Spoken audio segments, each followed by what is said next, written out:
Hi all എല്ലാവർക്കും concept wise learning ഹബിലേക്ക് സ്വാഗതം.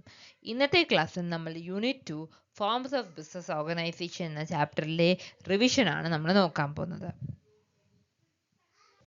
എന്താണ് ഒരു ബിസിനസ് ഓർഗനൈസേഷൻ എന്ന് നമുക്ക് മനസ്സിലാക്കാം.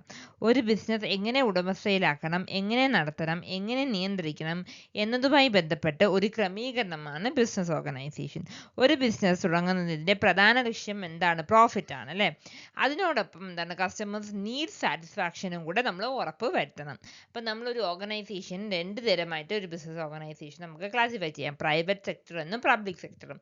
പ്രൈവറ്റ് സെക്ടർ എന്താണ്? പ്രൈവറ്റ് ഇൻഡിവിജ്വൽസ് അല്ലെങ്കിൽ പ്രൈവറ്റ് ഗ്രൂപ്പ്സിൽ ആൾക്കാരോ എന്താണ് സ്റ്റാർട്ട് ചെയ്യുന്നതിനാണ് പ്രൈവറ്റ് സെക്ടർ എന്ന് പറയുന്നത്. അവരുടെ മെയിൻ ലക്ഷ്യം എന്തായിരിക്കും?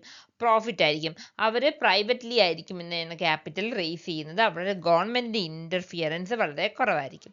Next public sector. ഒരു പബ്ലിക് സെക്ടർ എന്ന് വെച്ചാൽ അത് എന്താണ്? സെൻട്രലോ സ്റ്റേറ്റ് ഗവൺമെൻറ്റോ ആയിരിക്കും അത് നടത്തുന്നത്, അല്ലെങ്കിൽ അവരായിരിക്കും അത് ഓൺ ചെയ്യുന്നത്. അവരുടെ മെയിൻ ഒബ്ജക്റ്റീവ് എന്ന് വെച്ചാൽ പബ്ലിക് വെൽഫെയർ ആണ്. അവരെന്ത് ചെയ്യും? പ്രൊവൈഡ് സർവീസസ് ആണ് അവരുടെ മെയിൻ ലക്ഷ്യം. അപ്പോൾ നെക്സ്റ്റ് നമുക്ക് എന്താണ് സോൾ പ്രൊപ്രൈറ്റർഷിപ്പ് എന്ന് മനസ്സിലാക്കാം. അപ്പോൾ ഒരു സോൾ പ്രൊപ്രൈറ്റർ എന്ന് വെച്ചാൽ ഒരു സിംഗിൾ ഓണറാണ് അതിൻ്റെ അർത്ഥം. അതായത് ഒരാളാണ് ഈ ബിസിനസ് നടത്തുന്നത്. ഇതിൻ്റെ ഒരു പ്രത്യേകത എന്ന് വെച്ചാൽ ഇത് സിമ്പിളാണ്. അയാൾ തന്നെയാണ്, ആ ഓണർ തന്നെയാണ് ആ ബിസിനസ് മാനേജ് ചെയ്യുന്നത്. അതുകൊണ്ട് തന്നെ ഫോം ചെയ്യാനും വളരെ സിമ്പിളാണ്. അതുകൂടാതെ അതെന്താണ് അവിടെ ഒരു രജിസ്ട്രേഷനും പ്രോസസ്സും എല്ലാം ഒരു സിമ്പിളാണ്. ഇതിനെ ഒരു വൺ മാൻ ഷോ എന്ന് നമുക്ക് പറയാം. അതിൻ്റെ കുറേ ഫീച്ചേഴ്സ് ഉണ്ട്. ഒന്ന് മെയിനായിട്ട് എന്താണ്? സിംഗിൾ ഓണർഷിപ്പ് ആണ് അല്ലേ? ഒരാളാണ് അത് കൺട്രോൾ ചെയ്യുന്നത്. അവിടെ നോ ഷെയറിങ് ഓഫ് പ്രോഫിറ്റ് ഒന്നുമില്ല. അയാൾക്ക് തന്നെ എന്ത് ചെയ്യാം? ഫുൾ പ്രോഫിറ്റ് എടുക്കാം. അൺലിമിറ്റഡ് ലയബിലിറ്റി ആണ്. അതായത് എന്തൊരു നഷ്ടം, ഒരു ഡെപ്റ്റ് ഉണ്ടായെങ്കിലും എന്തുണ്ടെങ്കിലും അയാൾ എന്ത് ചെയ്യണം? അത് ഫുള്ളും അയാൾ തന്നെയാണ് അത് വഹിക്കേണ്ടത്. അതായത് അയാളുടെ പേഴ്സണൽ അസറ്റ്സും നമുക്ക് എന്ത് ചെയ്യാൻ പറ്റും? യൂസ് ചെയ്യാൻ പറ്റും ആ ഡെറ്റ്സ് പേ ചെയ്യാൻ. No separate legal entity. അതായത് അവിടെ എന്താണ്? ഓണറിനും ഒരു ബിസിനസ്സിനെയും ഒരു സെയിം പേഴ്സൺ ആയിട്ടാണ് കണക്കാക്കുന്നത്. അല്ലാതെ ഒരു സെപ്പറേറ്റ് ലീഗൽ എൻറ്റിറ്റി ആയിട്ട് അവരെ മാറ്റി നിർത്തുന്നില്ല. Easy to form and close അല്ലേ? അത് ഒരാളാണെന്ന് മിനിമം ലീഗൽ ഫോർമാലിറ്റീസേ ഉള്ളൂ. അതുകൊണ്ട് എളുപ്പം തന്നെ നമുക്ക് ഫോം ചെയ്യാം, നമുക്കത് ക്ലോസും ചെയ്യാൻ പറ്റും. നെക്സ്റ്റ് നമുക്ക് അതിൻ്റെ മെറിറ്റ്സ്, സോൾ പ്രൊപ്രൈറ്റർഷിപ്പിൻ്റെ മെറിറ്റ്സ് മനസ്സിലാക്കാം. ഈസി ഫോർമേഷൻ അല്ലേ? നമ്മൾ പറഞ്ഞു മിനിമം ലീഗൽ ഫോർമാലിറ്റീസേ ഉള്ളൂ. ഫുൾ കൺട്രോൾ അല്ലേ? ഒരു ഡിസിഷൻ എടുക്കണമെങ്കിൽ എല്ലാം ഒരു ഓണറേ ഉള്ളതുകൊണ്ട് അയാൾക്ക് തന്നെ എന്ത് ചെയ്യാൻ? പെട്ടെന്ന് തന്നെ ഡിസിഷൻ എടുക്കാൻ സാധിക്കും. ഡയറക്റ്റ് ഇൻസെൻറ്റീവ് അല്ലേ? നമ്മൾ പഠിച്ചു പ്രോഫിറ്റും എന്ത് ചെയ്യാൻ പറ്റും? ആ ഫുൾ പ്രോഫിറ്റും അയാൾക്ക് തന്നെ വഹിക്കാൻ പറ്റും. ബിസിനസ് സീക്രസി അല്ലേ? ഒരാളുള്ളതുകൊണ്ട് കോൺഫിഡൻഷ്യൽ ഇൻഫോർമേഷൻസ് ഒന്നും നമുക്ക് എന്ത് ചെയ്യാൻ പറ്റില്ല, അത് പുറത്ത് പോകത്തില്ല. നെക്സ്റ്റ് ഇസ് ലിമിറ്റേഷൻസ് അല്ലേ? എൻ്റെ കുറവുകൾ, പരിമിതികൾ എന്താണെന്ന്.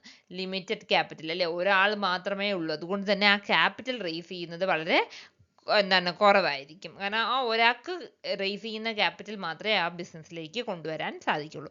അൺലിമിറ്റഡ് ലയബിലിറ്റി അല്ലേ? ഒരാളുടെ പേഴ്സണൽ അസറ്റ്സും അവിടെ ഒരു റിസ്കിലാണ്. അതായത് ആ ഒരു ഡെറ്റ് എന്തെങ്കിലും വരുവാണെങ്കിൽ അയാൾ കമ്പനിയുടെ അല്ലെങ്കിൽ ആ ഒരു ബിസിനസ് സ്ഥാപനത്തിൻ്റെ ഇതും അസറ്റ്സ് ഒക്കെ നമ്മൾ കൊടുത്തിട്ടും അയാൾക്കത് മീറ്റ് ചെയ്യാൻ പറ്റില്ലെങ്കിൽ അയാളുടെ പേഴ്സണൽ അസറ്റ്സും അവിടെ യൂസ് ചെയ്ത് അത് പേ ഓഫ് ചെയ്യണം. ലിമിറ്റഡ് ഗ്രോത്ത് അല്ലേ? എക്സ്പാൻഷൻ ഒക്കെ വളരെ ബുദ്ധിമുട്ടായിരിക്കും. കാരണം ഒരാൾ മാത്രമായതുകൊണ്ട് തന്നെ ആ ഒരു എക്സ്പാൻഷൻ എന്ത് ചെയ്യും? വളരെയധികം ബുദ്ധിമുട്ടാണ്. അൺസർട്ടൻ കണ്ടിന്യൂറ്റി അല്ലേ? കണ്ടിന്യൂറ്റി കാരണം ഈ ഒരേ ഒരു ഓണർ അയാളുടെ ഡെത്തോ അയാൾക്ക് എന്തെങ്കിലും ഇൻസോൾവൻസിയോ എന്തെങ്കിലും സംഭവിച്ചു കഴിഞ്ഞാൽ എന്ത് പറ്റും? ആ കമ്പനി അവിടെ തന്നെ, ആ ബിസിനസ് ഓർഗനൈസേഷൻ അവിടെ തന്നെ അവർ സ്റ്റോപ്പ് ആവും, കണ്ടിന്യൂ ആവത്തില്ല. അപ്പോൾ നമ്മൾ നെക്സ്റ്റ് ടോപ്പിക് പാർട്ട്ണർഷിപ്പാണ്. പാർട്ട്ണർഷിപ്പ് എന്ന് പറഞ്ഞാൽ രണ്ടോ അതിലധികമോ ആൾക്കാർ ചേർന്നുകൊണ്ട് ഒരു നിയമപരമായ ഒരു ബിസിനസ് നടത്തുന്നതിനാണ് പാർട്ട്ണർഷിപ്പ് എന്ന്. അവിടെ നേരത്തെ ഒരു നിശ്ചിത എമൗണ്ട് റേഷ്യോയിൽ അവർ നിശ്ചയിച്ചിരിക്കും. ആ റേഷ്യോയിലായിരിക്കും അവർക്ക് പ്രോഫിറ്റ് ആയാലും ലോസ് ആയാലും അവർ ഷെയർ ചെയ്യുന്നത്. ഈ പാർട്ട്ണർഷിപ്പ് എന്ന് പറയുന്നത് ഗവേൺ ചെയ്യുന്നത് ഇന്ത്യൻ പാർട്ട്ണർഷിപ്പ് ആക്ട് 1932 പ്രകാരമാണ്. അവിടെ മിനിമം ഒരു 2 മെമ്പേഴ്സ് ഉണ്ട്, മാക്സിമം 50 മെമ്പേഴ്സ് വരെ ആവാം പാർട്ട്ണർഷിപ്പിൽ. അവിടെ ഒരു എഗ്രിമെൻറ്റ് കാണും അവർ തമ്മിൽ. ഓറലാവും, അത് റിട്ടേൺ ആവും. പിന്നെ അതൊരു ലോഫുൾ ബിസിനസ് ആയിരിക്കണം. അവിടെ ഒരു പ്രോഫിറ്റ് ഷെയറിങ് നമ്മൾ പറഞ്ഞ റേഷ്യോ ഉണ്ടായിരിക്കണം. പിന്നെ അവർ മ്യൂച്വൽ, അതായത് എല്ലാ പാർട്ട്ണറും അവിടെ ബോത്ത് ഏജൻറ്റും പ്രിൻസിപ്പളും ആയിട്ട് അവിടെ ആക്ട് ചെയ്യുന്നു. Merits of partnership. ആദ്യത്തെ എന്താണ് മോർ ക്യാപിറ്റൽ അല്ലേ, കുറേ പാർട്ട്നേഴ്സ് ഉണ്ടായാലും പല ആൾക്കാരും പല ക്യാപിറ്റലും അവരെ കോൺട്രിബ്യൂട്ട് ചെയ്യാൻ പറ്റും. പിന്നെ കമ്പൈൻഡ് സ്കിൽ അല്ലേ, പലവർക്കും പല കഴിവായിരിക്കും. അപ്പം ഒരു പാർട്ട്ണർഷിപ്പിൽ രണ്ടോ അതിലധികം, അപ്പോൾ ഒരാൾ ഫിനാൻസിൻ്റെ കാര്യങ്ങൾ നോക്കാമായിരിക്കും, ഒരാൾ പ്രൊഡക്ഷൻ അറിയാം. അപ്പം എന്താ നല്ലൊരു സ്കില്ല്, ഒരു വെറൈറ്റി സ്കില്ലോ ഉള്ള ആൾക്കാർ കൂടുമ്പം ആ ബിസിനസ്സിൻ്റെ എഫിഷ്യൻസി നല്ല രീതിയിൽ കൂടും. ഷെയറിങ് ഓഫ് റിസ്ക് അല്ലേ, റിസ്ക് ഉണ്ടായാലും അതിൻ്റെ നമുക്കത് ഷെയർ ചെയ്യാൻ പറ്റും. ഈസി ഫോർമേഷൻ അല്ലേ, പാർട്ട്ണർഷിപ്പും എന്താണ് നമുക്ക് ഫോം ചെയ്യാൻ വളരെ ഈസിയാണ്. അവിടെ എഗ്രിമെൻ്റ് നിർബന്ധമൊന്നും അല്ല, പക്ഷേ ഇത് എഗ്രിമെൻ്റ് ഉണ്ടെങ്കിൽ അത് കുറച്ചുകൂടി നമുക്ക് നിയമത്തിൻ്റെ ഒരു പരിരക്ഷ കിട്ടും. നെക്സ്റ്റ് ലിമിറ്റേഷൻ, അൺലിമിറ്റഡ് ലയബിലിറ്റി അല്ലേ, ഒരു പാർട്ട്നേഴ്സിലും എല്ലാ പാർട്ട്നേഴ്സും എന്താണ് അൺലിമിറ്റഡ് ലയബിലിറ്റി ആണ് ഉള്ളത്. പിന്നെ റിസ്ക് ഓഫ് ഡിസ്പ്യൂട്ട്സ് അല്ലേ, അവിടെ അങ്ങോട്ടും ഇങ്ങോട്ടും ഒരു അവർക്ക് ചില ഡിസിഷനിൽ അങ്ങോട്ടും ഇങ്ങോട്ടും വ്യത്യാസങ്ങൾ അല്ലേ, അവരുടെ വ്യൂ പോയിന്റിലൊക്കെ വ്യത്യാസം ഉണ്ടെങ്കിൽ അവിടെ എന്താണ് ഡിസ്പ്യൂട്ട്സ് ഉണ്ടാകും. പിന്നെ അൺസർട്ടൺ ലൈഫ് അല്ലേ, അവിടെ ഏതെങ്കിലും ഒരു പാർട്ട്നേഴ്സിന് ഡെത്തോ എന്തെങ്കിലും ഉണ്ടായാൽ അവിടെ എന്താണ് ആ പാർട്ട്ണർഷിപ്പ് അവിടെ ഒരു എൻഡ് ആവും അല്ലേ, അതുകൊണ്ട് തന്നെ അൺസർട്ടനിറ്റി ഓഫ് ലൈഫ് അതൊരു ലിമിറ്റേഷനാണ്. നെക്സ്റ്റ് പറയുന്നത് എന്താണ് പാർട്ട്ണർഷിപ്പ് ഡീഡ്. ഈ പാർട്ട്ണർഷിപ്പ് ഡീഡ് എന്താണ്, ഒരു എഗ്രിമെൻ്റ് ആണ് അല്ലേ, പാർട്ട്നേഴ്സ് തമ്മിലുള്ള ഒരു എഗ്രിമെൻ്റ് ആണ് ഈ പാർട്ട്ണർഷിപ്പ് ഡീഡ് എന്ന് പറയുന്നത്. ഇത്ര റേഷ്യോയിൽ അവർ പ്രോഫിറ്റ് ഷെയർ ചെയ്തോളാമെന്നും അവരുടെ ക്യാപിറ്റൽ കോൺട്രിബ്യൂഷനെ കുറിച്ചും എല്ലാം എന്താണ് ആ ഒരു പാർട്ട്ണർഷിപ്പ് ഡീലിൽ എഴുതിയിരിക്കും. മെയിനായിട്ട് ക്യാപിറ്റൽ കോൺട്രിബ്യൂഷൻ കാണും, പ്രോഫിറ്റ് ഷെയറിങ് റേഷ്യോസ് അതിൽ കാണും, പിന്നെ റൈറ്റ്സ് ആൻഡ് അവരുടെ എന്താണ് അവരുടെ റൈറ്റ്സും ഡ്യൂട്ടീസും ആ പാർട്ട്ണർഷിപ്പ് ഡീലിൽ പറഞ്ഞിട്ടുണ്ടാകും. പിന്നെ ഡിസ്പ്യൂട്ട് സെറ്റിൽമെൻറ്റ്, എന്തെങ്കിലും പ്രശ്നം ഉണ്ടായാലും അത് എങ്ങനെയാണ് സെറ്റിൽമെൻറ്റ് ചെയ്യുക, ഇന്നുള്ള ഡീറ്റെയിൽസ് എല്ലാം എന്താണ് ഒരു പാർട്ട്ണർഷിപ്പ് ഡീലിൽ തന്നിട്ടുണ്ടായിരിക്കും. Next topic, types of partnership. അതിൽ ആദ്യത്തേത് എന്താണ് പാർട്ട്ണർഷിപ്പ് അറ്റ് വിൽ. അവിടെ എന്താണ് ഇതിന് ഒരു നിശ്ചിത കാലാവധി ഇല്ല. അവിടെ അതായത് പാർട്ട്നേഴ്സ് ആഗ്രഹിക്കുന്നത് വരെ അവർക്ക് എന്താണ് ഒരു പാർട്ട്നേഴ്സായിട്ട് തുടരാം. Next is particular partnership. ഇവിടെ എന്താ ഒരു പ്രത്യേക പ്രോജക്റ്റിനോ അല്ലെങ്കിൽ സ്പെസിഫിക് കാലയളവിനോ വേണ്ടിയായിരിക്കും അവരെന്താണ് പാർട്ട്നേഴ്സായിട്ട് അവർ ഈ കണ്ടിന്യൂ ചെയ്യുന്നത്. അതിനാണ് പർട്ടിക്കുലർ പാർട്ട്ണർഷിപ്പ് എന്ന് പറയുന്നത്. Next is general partner. ഇവിടെ എല്ലാ പാർട്ട്നേഴ്സും അൺലിമിറ്റഡ് ലയബിലിറ്റി ഉണ്ടായിരിക്കും ജനറൽ. അടുത്തത് ലിമിറ്റഡ് പാർട്ട്ണറിൽ സം പാർട്ട്നേഴ്സ്, അതായത് ഇവിടെ ചില പാർട്ട്ണർക്ക് മാത്രമായിരിക്കും എന്താണ് ലിമിറ്റഡ് ലയബിലിറ്റി ഉണ്ടായിരിക്കുന്നത്. Next type of partners. ഫസ്റ്റത്തത് ആക്റ്റീവ് പാർട്ട്നേഴ്സ്, പണം നിക്ഷേപിക്കുകയും ബിസിനസ് നടത്തുകയും അവർ ചെയ്യും. നെക്സ്റ്റ് സ്ലീപ്പിംഗ് പാർട്ട്നേഴ്സ്, അവർ ഇൻവെസ്റ്റ് മാത്രമാണ്, പണം മാത്രം നിക്ഷേപിക്കും, പക്ഷേ എന്താണ് ബിസിനസ് മാനേജ്മെൻറ്റ് അവർ പങ്കെടുക്കില്ല. Next is nominal partners. ഇവിടെ ബിസിനസ്സിന് സ്വന്തം പേര് മാത്രം അവർ നൽകും, മാനേജ്മെൻറ്റിൽ പങ്കെടുക്കുകയോ ക്യാപിറ്റലോ അവരെന്ത് ചെയ്യില്ല, ഇൻവെസ്റ്റ് ചെയ്യുകയോ ചെയ്യില്ല. Next is minor. ഈ മൈനർ എന്ന് പറയുമ്പോൾ ഇവിടെ മൈനറിന് ഒരു ഫുൾ പാർട്ട്ണർ ആവാൻ ഒരിക്കലും കഴിയില്ല, പക്ഷേ പാർട്ട്ണർഷിപ്പിൻ്റെ ബെനിഫിറ്റ്സ് മാത്രം അവർക്ക് ലഭിക്കും. Next Hindu undivided family. ഇത് ഇന്ത്യയിൽ മാത്രം കാണുന്ന ഒരു പ്രത്യേകതരം ഒരു ബിസിനസ് യൂണിറ്റിനെയാണ് എന്താണ് പറയുന്നത് ഹിന്ദു അൺഡിവൈഡഡ്. അപ്പോൾ ഇവിടെ എന്താണ് അവിടെ ഒരു ബർത്ത് അല്ലേ, അവിടെ ഈ ഒരു ഫാമിലിയിൽ ജനിക്കുന്നത് കൊണ്ട് തന്നെ അവർക്ക് ആ ബിസിനസ്സിൽ ഓട്ടോമാറ്റിക്കായിട്ട് എന്താണ് മെമ്പർഷിപ്പ് കിട്ടും. ഹെഡ് ഓഫ് ദ ഫാമിലിയാണ് എന്താണ് ആ ബിസിനസ് മാനേജ് ചെയ്യുന്നത്. ബാക്കിയുള്ള മെമ്പേഴ്സിനെ കോ പാർട്ട്നേഴ്സ് എന്നാണ് പറയുന്നത്. ഇവിടെ എന്താണ് ഒരു പെർപ്പച്വൽ അസോസിയേഷൻ, അതായത് ഒരു ബിസിനസ് മരിക്കുകയാണെങ്കിൽ ഹെഡ് ഓഫ് ദ ഫാമിലി ആ ബിസിനസ് മാനേജ് ചെയ്യുന്ന ആൾ മരിക്കുവാണെങ്കിൽ എന്ത് ചെയ്യും, അടുത്ത ആർക്കാണോ ആ സ്ഥാനം അയാൾ ഓട്ടോമാറ്റിക്കായിട്ട് എന്താണ് അയാൾക്ക് ചുമതല വരും, അയാൾ എന്ത് ചെയ്യും, അങ്ങനെ ഒരു കണ്ടിന്യൂസ് ആയിട്ട് ഉള്ള ഒരു പ്രോസസ്സാണ് ഇവിടെ നടത്തുന്നത് അല്ലേ. മാനേജ്മെൻറ്റ് ഒരിക്കലും എന്താണ് ഒരാളുടെ മരണം കൊണ്ട് എന്താണ് ഈ ഒരു ബിസിനസ് ഒരു തടസ്സം ഉണ്ടാവില്ല. അതുപോലെ ഇവിടെ കർത്തയ്ക്ക് മാത്രം എന്താണ് ഉള്ളത് അൺലിമിറ്റഡ് ലയബിലിറ്റി. ബാക്കി കോ പാർട്ട്നേഴ്സൊക്കെ അവർക്ക് എത്രയാണോ അവരുടെ ഷെയർ ആ ഒരു ഫാമിലിയിൽ അത്രയും മാത്രമേ അവരെന്താണ് ലയബിളായിട്ട് ഉള്ളൂ. Next topic is cooperative society. Cooperative സൊസൈറ്റിയിൽ വോളണ്ടിയേഴ്സായിട്ട് സ്വന്തം ഇഷ്ടപ്രകാരമാണ് ഇൻഡിവിജ്വൽസ് വന്ന് അവിടെ ജോയിൻ ചെയ്യുന്നത്. അവരെന്തെങ്കിലും ഒരു സ്പെസിഫിക് അതായത് കാര്യത്തിന് വേണ്ടിയായിരിക്കും തന്നെ അവരൊരു കൂട്ടായ്മ ഉണ്ടാക്കുന്നത്. എന്തെങ്കിലും അതവിടെ ഒരു പ്രോഫിറ്റ് അല്ല, അവിടെ എന്താണ് അവരുടെ ലക്ഷ്യം, ഒരു സർവീസാണ് അവരുടെ ലക്ഷ്യം. അവരുടെ മോട്ടോ എന്ന് വെച്ചാൽ each for all and all for each എന്നാണ്. അവരുടെ പ്രൈമറി ഒബ്ജക്റ്റീവ് എന്ന് പറയുമ്പോൾ സർവീസ് ടു മെമ്പേഴ്സാണ്. അവിടെ അവിടുത്തെ ഫീച്ചേഴ്സിൻ്റെ വോളണ്ടറി അല്ലേ, ഒരു സ്വന്തം ഇഷ്ടപ്രകാരമാണ് വന്ന് ഒരു മെമ്പർഷിപ്പ് എടുക്കുന്നത്. 1 മെമ്പറിന് 1 വോട്ട് ഉണ്ടാവും അവിടെ അല്ലേ. അവിടെ ഇൻവെസ്റ്റ്മെൻറ്റിന് അനുസരിച്ചല്ലേ ഓരോ മെമ്പറിന് എന്താണ് ഓരോ വോട്ടാണ് ഉള്ളത്. സർവീസാണ് അവരുടെ മോട്ടീവ്. പിന്നെ സെപ്പറേറ്റ് ലീഗൽ എൻറ്റിറ്റി അല്ലേ, ഒരു കോപ്പറേറ്റീവ് സൊസൈറ്റി എന്ന് വെച്ചാൽ അതൊരു സെപ്പറേറ്റ് ലീഗൽ എൻറ്റിറ്റി ആയിട്ടാണ് ആക്ട് ചെയ്യുന്നത്. അവിടെ ലിമിറ്റഡ് ലയബിലിറ്റി അല്ലേ, എത്രയാണോ നമ്മളവിടെ ഇൻവെസ്റ്റ് ചെയ്യുന്നത് അല്ലെങ്കിൽ നമ്മുടെ ഷെയർ അത്രയും മാത്രമേ അവിടെ അവർക്ക് ലയബിലിറ്റി ആയിട്ടുള്ളൂ. പർപ്പച്ചസ് അസോസിയേഷൻ അല്ലേ, ഒരാൾ മരിച്ചുപോയി അല്ലെങ്കിൽ ഒരാൾക്ക് എന്തെങ്കിലും ഒരു ഇത് പറ്റിയെങ്കിലും എന്ത് പറ്റിയാലും എന്താണ് അവിടെ അവിടെ അവിടെ നിൽക്കത്തില്ല. മെമ്പേഴ്സ് അതെന്താണ് കണ്ടിന്യൂ ചെയ്ത് പൊയ്ക്കൊണ്ടേയിരിക്കും ആ ബിസിനസ്. അതിനാണ് പർപ്പസസ് അസോസിയേഷൻ എന്ന് പറയുന്നത്. മെറിറ്റ്സ് ഓഫ് കോപ്പറേറ്റീവ് സൊസൈറ്റി വെച്ചാൽ ഈസി ഫോർമേഷൻ ആണ് അല്ലേ, അവിടെ സിമ്പിളാണ്, ഒരു രജിസ്ട്രേഷൻ പ്രോസസ് വളരെ സിമ്പിളാണ്. ഡെമോക്രാറ്റിക് മാനേജ്മെൻറ്റ്, അതായത് 1 മെമ്പർ 1 വോട്ട് എന്നാണ്. അതുകൊണ്ട് തന്നെ എന്താണ് അവർക്ക് എന്താണ് ഒരു ഡെമോക്രസിയാണ് അവിടെ ഫോളോ ചെയ്യുന്നത്. ലിമിറ്റഡ് ലയബിലിറ്റി ഉള്ളൂ അല്ലേ, പേഴ്സണൽ അസറ്റ്സ് ഒന്നും അവിടെ എന്ത് ചെയ്യുന്നില്ല, എടുക്കുന്നില്ല അവർ. ബിസിനസ്സിൻ്റെ ഡെറ്റിനൊന്നും പേഴ്സണൽ അസറ്റ്സ് നമുക്ക് കൊടുക്കേണ്ട ആവശ്യമില്ല. സർവീസാണ് മോട്ടീവ് അല്ലേ, സോഷ്യൽ വെൽഫെയർ ആണ് അവരുടെ മോട്ടീവ്. സ്റ്റേബിൾ എക്സിസ്റ്റൻസ്, അവിടെ ഒരു എന്താണ് അവർക്കൊരു സ്റ്റെബിലിറ്റി എപ്പോഴും ഉണ്ടായിരിക്കും. പിന്നെ അതിൻ്റെ ലിമിറ്റേഷൻ എന്ന് പറഞ്ഞാൽ ലിമിറ്റഡ് ക്യാപിറ്റലേ ഉണ്ടായിരിക്കുള്ളൂ അവിടെ അല്ലേ. അവിടെ എന്താണ് ഒരു എന്താണ് ഗ്രോത്ത് എക്സ്പാൻഷനൊക്കെ അവിടെ എന്താണ് അവർക്ക് കോപ്പറേറ്റീവ് സൊസൈറ്റിയിൽ ലിമിറ്റഡ് ആണ്. ലിമിറ്റഡ് ക്യാപിറ്റൽ മാത്രമേ അവർക്ക് റേസ് ചെയ്യാൻ പറ്റൂ. ഇൻഎഫിഷ്യൻറ്റ് മാനേജർ അല്ലേ, ഈ ഒരു വോളണ്ടറി ആയിട്ട് വരുന്ന മെമ്പേഴ്സ് എല്ലാം എന്താണ് നല്ല രീതിയിലും ക്വാളിഫിക്കേഷൻ ഉള്ളവരായിരിക്കണമെന്നോ അല്ലെങ്കിൽ നല്ല ഫീൽഡിൽ നല്ല എക്സ്പീരിയൻസ് ആയിട്ടുള്ളവരായിരിക്കണമെന്നോ ഇല്ല. അതുകൊണ്ട് തന്നെ എന്താണ് ഒരു മാനേജ്മെൻറ്റിൽ ഒരു എന്താണ് പ്രൊഫഷണലിസം അവിടെ കുറഞ്ഞെന്ന് ഇരിക്കാം. പിന്നെ ഗവൺമെൻറ് ഇൻ്റർഫിയറൻസ് അല്ലേ, അവിടെ എന്താണ് ഒരുപാട് കാര്യങ്ങൾ ഡിലേ വരും. കാരണം ഇവിടെ എന്താണ് ഗവൺമെൻറ്റിൻ്റെ ഒരു ഇടപെടൽ കുറച്ച് കൂടുതലാണ്. ഇപ്പം നെക്സ്റ്റ് കമ്പനി എന്ന് വെച്ചാൽ ഒരു ആർട്ടിഫിഷ്യൽ പേഴ്സൺ ആണല്ലോ, അവിടെ ഒരു സെപ്പറേറ്റ് ലീഗൽ എൻറ്റിറ്റി ആയിട്ടാണ് ഒരു കമ്പനി ആക്ട് ചെയ്യുന്നത്. ഇത് കമ്പനീസ് ആക്ട് 2013 അണ്ടറിലാണ് വരുന്നത്. അവിടെ എന്താണ് പറഞ്ഞ പോലെ സെപ്പറേറ്റ് ലീഗൽ എൻറ്റിറ്റി ആയിട്ടാണ് കമ്പനി ആക്ട് ചെയ്യുന്നത്. അവിടെ നിന്നാണ് ലിമിറ്റഡ് ലയബിലിറ്റി, ഒരു കമ്പനിയുടെ ഷെയർ ഹോൾഡേഴ്സ് എത്രയാണോ ഷെയർ ഇൻവെസ്റ്റ് ചെയ്ത് അത്രയും മാത്രമേ അവർക്ക് എന്താണ് ലയബിലിറ്റി ഉള്ളൂ. അവിടെയും എന്താണ് പെർപ്പച്വൽ സൊസൈറ്റി മെമ്പേഴ്സിന് ഡെത്തോ അല്ലെങ്കിൽ ഇൻസോൾവൻസി എന്തെങ്കിലും പറ്റിയാലും എന്താണ് ആ കമ്പനി എന്താണ് തുടരെ തന്നെ ചെയ്യും. നെക്സ്റ്റ് ട്രാൻസ്ഫറബിലിറ്റി ഓഫ് ഷെയർസ് അല്ലേ, നമുക്ക് ഷെയർസ് എന്ത് ചെയ്യാൻ പറ്റും, ഫ്രീലി നമുക്ക് അങ്ങോട്ടും ഇങ്ങോട്ടും എന്താണ് ട്രാൻസ്ഫർ ചെയ്യാൻ സാധിക്കും ഒരു കമ്പനിയിൽ. Next types of companies. Private കമ്പനിയിൽ മിനിമം ഓഫ് 2 മെമ്പറും മാക്സിമം ഓഫ് 200 മെമ്പേഴ്സാണ് പറ്റുന്നത്. അവിടെ എന്താണ് അവർ ഒരിക്കലും ഒരു പ്രൈവറ്റ് കമ്പനിയിൽ എന്ത് ചെയ്യുന്നില്ല, ഷെയർ പബ്ലിക്കിന് ഇഷ്യൂ ചെയ്യുന്നില്ല.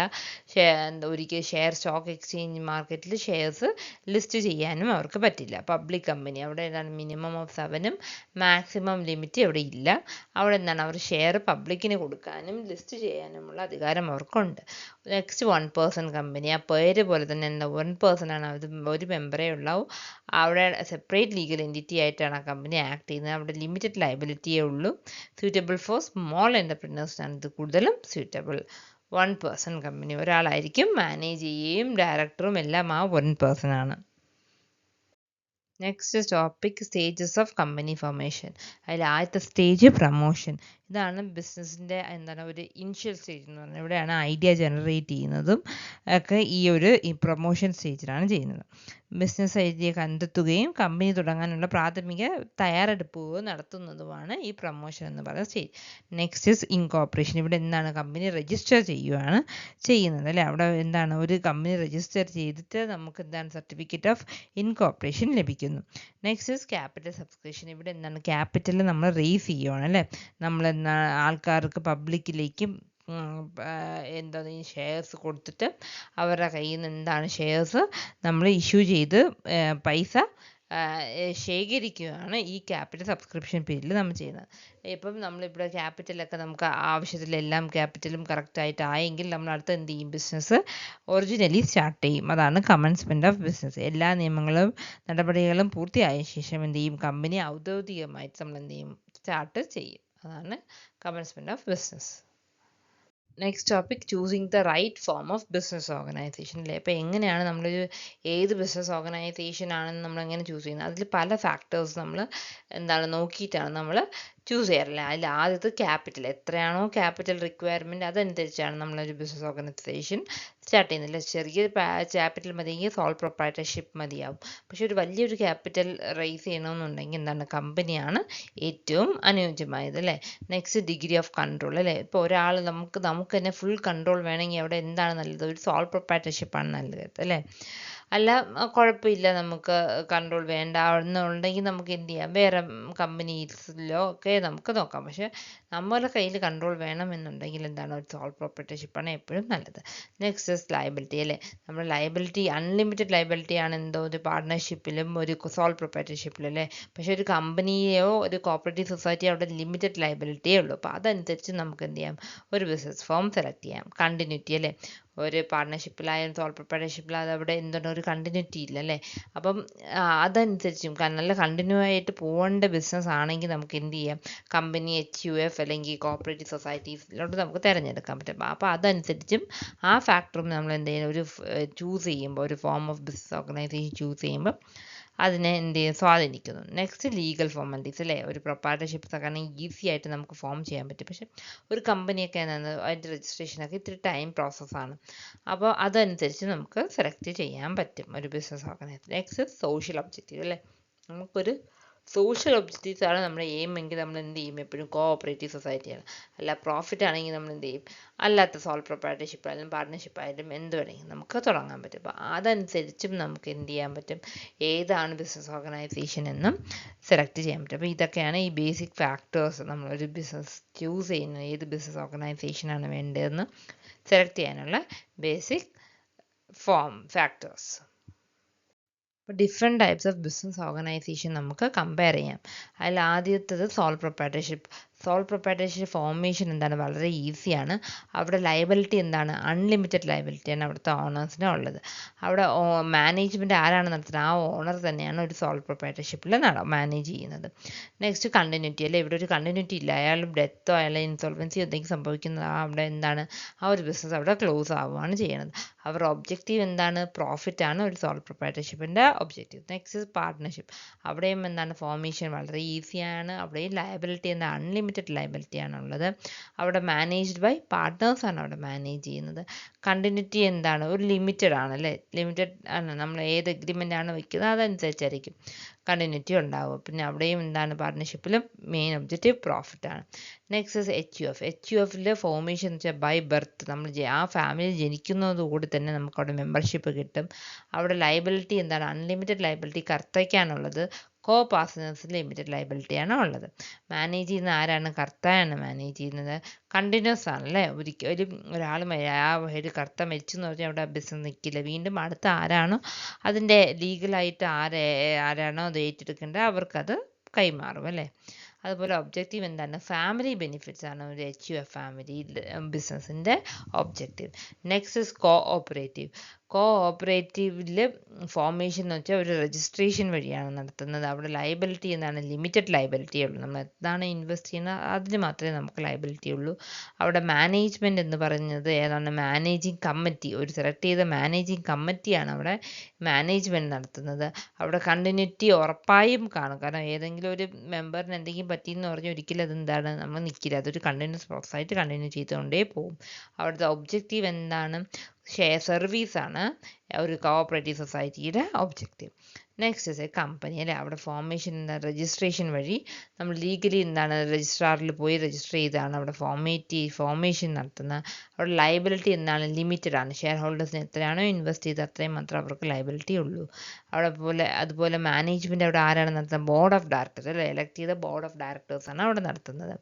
അവിടെ കണ്ടിന്യൂറ്റി ഉറപ്പായും ഉണ്ട് അല്ലേ. അവിടെ എന്താണ് ഏതെങ്കിലും ഒരാൾ മരിച്ചു എന്ന് പറഞ്ഞ് ഷെയർ ഹോൾഡേഴ്സോ മരിച്ചു എന്ന് പറഞ്ഞുകൊണ്ട് അതൊരു ബിസിനസ്സിനെ ബാധിക്കില്ല. അതെന്താണ് കണ്ടിന്യൂ ചെയ്ത് പൊയ്ക്കൊണ്ടേയിരിക്കും. ഒരു കമ്പനിയുടെ മെയിൻ ഒബ്ജക്റ്റീവ് എന്താണ്, പ്രോഫിറ്റാണ് മെയിൻ ഒബ്ജക്റ്റീവ്.